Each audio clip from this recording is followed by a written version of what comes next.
Welcome to the Green Room on Casting Workbook. I'm Natasha Gargiulo. Oppenheimer continues to break records at the box office. This is Christopher Nolan's biopic on the story of the American scientist responsible for creating the atomic bomb. Now, Oppenheimer is not only receiving praise from fans and film critics, but the stars of the film confess that working with the director was a career highlight. It was a challenge. It was a real challenge, but they're the best ones because he's a real-life figure, I suppose. Very complex, very kind of contradictory, very enigmatic, kind of unknowable. But they're all the challenges that you want in a character, all the things you want to kind of play. And it was great getting into that with Chris, you know.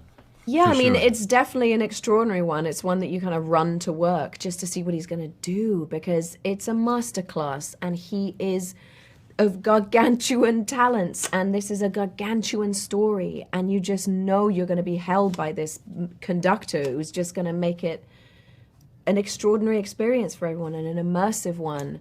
He's just an amazing actor's director. He loves actors, and he really knows how to get the best out of them. You know, the movie was really living and dying on Cillian and on that performance, and Chris was clear about that. Like, he's like, this movie is going to be called Oppenheimer.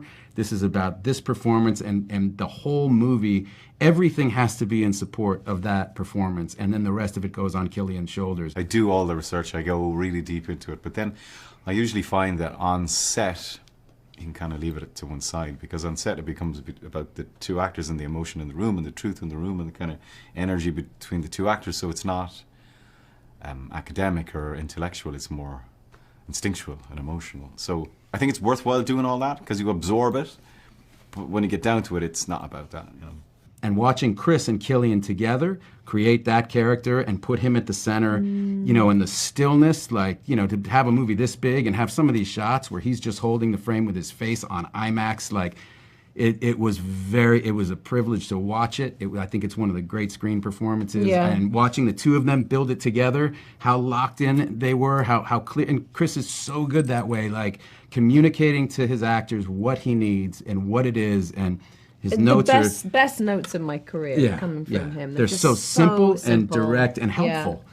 Like, sometimes a director will just chat you to death, and you're like, I don't know what you want me to do right now. Any creative instinct just sort of slip through your fingers. You're like, oh! But with him, it's just sort of, it's so transporting, the things he would say, and quiet and privately, and would just come up and just keep talking to you, and then he just knows also when to walk away. And you're right. You can feel when you're locked in. And you were saying the hurricane that must have been going in his head, because he's trying to keep all these plates up in the air, but you don't feel it as an actor, because the death of good acting is when you get rigid, right? And so great directors are able to somehow, in the face of all this stuff they have going on, let you relax and bring what you're going to bring, and then just kind of sculpt it into the place that they need it. Like, you know, it was really a masterclass.